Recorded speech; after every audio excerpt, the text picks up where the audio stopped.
नमस्कार शेतकरी मित्रांनो, मी प्रशांत गव्हाणे आपल्या यूट्यूब चॅनलवरती सर्वांचं स्वागत करतो। मित्रांनो, आज आपण ड्रॅगन फ्रूटच्या बद्दल अजून थोडीशी माहिती घेणार आहेत।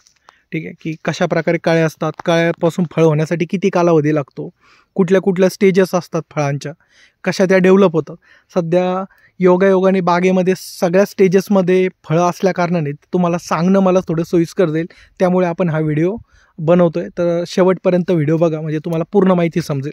बघा, आता हे छोटे छोटे बर्ड्स निघालेले बघा, छोटे छोटे बर्ड्स आहेत। आता बघा एका ठिकाणी किती सेटिंग झाली, 1 2 3 4 सेटिंग या ठिकाणी एका ठिकाणी झालेली। शक्यतो इतकी सेटिंग होत नाही, परंतु फांदीमध्ये जास्त ताकद असल्याने या ठिकाणी तरी सेकंडरी ब्रँच ही त्याची मेन स्टंप झाला, हा मेन स्टंप आहे आणि हा त्याच्यापासून निघालेली ही सेकंडरी ब्रँच आहे। तरी देखील त्यामध्ये इतकी ताकद आहे की ते 4 काळ्या एकाच ठिकाणी आपल्याला लागलेल्या आपण बघू शकता। ठीक आहे, आता ह्या छोट्या काळ्यांचं रूपांतर फळामध्ये होण्यासाठी बघा, आता ह्या छोट्या काळ्या होतात, त्यानंतर ह्या छोट्या काळ्याचं ह्या अशा प्रकारे मोठी कळी तयार होते बघा। आता ही त्याची पुढची स्टेज, छोट्या काळ्याची अशी मोठी कळी तयार होते आणि ह्या मोठ्या कळीची अजून मोठं फूल तयार होतं। साधारणतः बघा तुम्हाला अंतर दिसत असेल की एका वितीपेक्षा देखील मोठं, म्हणजे साधारणतः 1 फुटाच्या आसपास या ठिकाणी हे फूल रेड जम्बो व्हरायटीचं निघतं। जितकं फूल मोठं तितकी फळाची साईज देखील मोठी असते। ठीक आहे, आता हे फूल उमलायला म्हणजे ह्या छोट्या कळीपासून तर ह्या फुलापर्यंत जो कालावधी आहे तो साधारणतः 13 ते 14 दिवसांचा आहे। तो 15 दिवसापर्यंत देखील कधी कधी जातो। आणि आता हे फूल एकदा एका रात्री उमलतं, फक्त एका रात्री। आता हे फूल काल रात्री उमलून गेलं आहे, हे बघा हे काल रात्री उमलून गेलं आहे। याचा ही व्हरायटी जी आहे सेल्फ पॉलिनेटेड, म्हणजे आपल्याला याला पॉलिनेशन करायची गरज पडणार नाही आहे, ही ऑटोमॅटिक सेल्फ पॉलिनेटेड होते। तशी जी येलो व्हरायटी असते, जे येलो ड्रॅगन फ्रूट आहे, ते मात्र त्या ठिकाणी आपल्याला हँड पॉलिनेशन करावं लागतं, ती सेल्फ पॉलिनेटेड व्हरायटी नाही आहे। त्यामुळे रेड जम्बोचं हा देखील एक बेनिफिट आहे की आपल्याला याचं हँड पॉलिनेशन करावं लागत नाही, हे सेल्फ पॉलिनेशन होऊन जातं। आता एका रात्रीमध्ये हे फूल उमलून गेलं की बघा अशा प्रकारे ते झाकतं। त्यानंतर साधारणतः 2 ते 3 दिवसानंतर ऑटोमॅटिकली हा जो भाग आहे हा पुढचा आपल्याला काढावा लागतो थोडासा।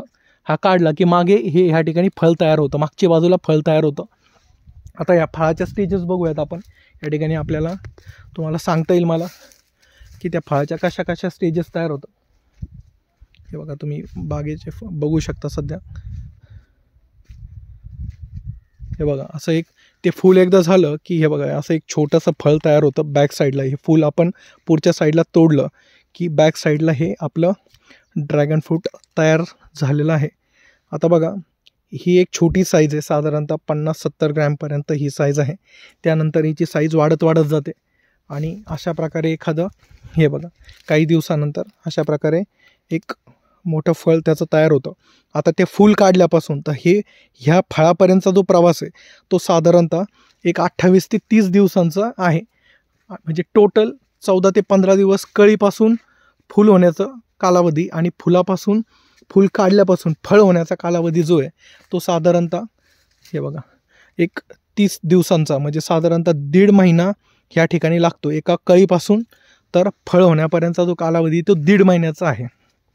ठीक, बघा तुम्हाला या ठिकाणी काही फळं मी दाखवतो। आता बऱ्यापैकी हार्वेस्टिंग झालेली आहे।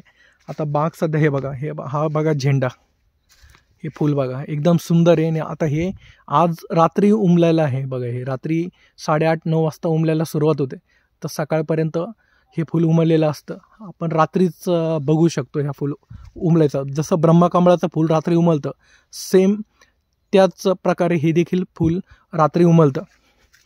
बघा कशा प्रकारे झेंड्यासारखे वरती फळं लागले, ते बघा हे फळ बघा किती सुंदररित्या वरती झाडावरती दिसतंय आपल्याला।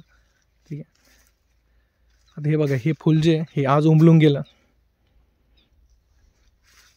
हे बघा आता हे सगळ्या कळ्या ज्या लागलेल्या आहेत ह्या कळ्या पुढच्या 2 ते 3 दिवसामध्ये ह्या सगळ्या कळ्या उमलतील आणि त्याचा पुढं फळापर्यंत प्रवास सुरू होईल।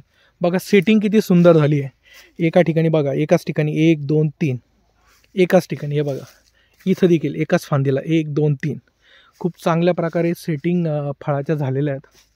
आता हे बघा फळ पिकलं हे कसं समजणार, ते बघा थोडं तुम्हाला दिसत असेल की लालसरपणा यायला लागतो बघा इथं। असं हा थोडासा लालसरपणा याच्या पाकळ्यांना यायला लागला की समजायचं की हे फळ आता परिपक्व व्हायला सुरुवात झाली. आता इथून पुढे लाल व्हायला साधारणतः 1 ते 2 दिवस या फळाला लागतील आणि 2 दिवसामध्ये हे फळ पूर्णपणे कटिंगला येऊन जाईल. बघा किती सुंदर ह्या ठिकाणी आपल्याला बाग दिसते. हे बघा, हे देखील फळ बघा लाल झालेलं दिसतंय का तुम्हाला थोडंसं? तर हा लालसरपणा म्हणजे आता याला कटिंग आपण एक दिवसात हे फळ कटिंगला येईल हे त्याचं लक्षण आहे. आणि बाकी सगळ्या बघा खूप सुंदर प्रकारे कळ्या लागलेल्या आहे. बघा आतली बाजू आहे तरी देखील या ठिकाणी सर्वत्र सारख्या कळ्या लागलेल्या आहेत झाडाला. ठीक आहे, चला तर मग मित्रांनो, भेटूयात आपल्या पुढच्या व्हिडिओमध्ये. तुम्हाला ड्रॅगन फ्रूटबद्दल अजून कशा प्रकारचे व्हिडिओ हवेत, कुठली माहिती तुम्हाला हवी आहे ती तुम्ही मला कमेंट सेक्शनमध्ये नक्की कळवा. चला तर मग भेटूयात पुढच्या व्हिडिओमध्ये. धन्यवाद.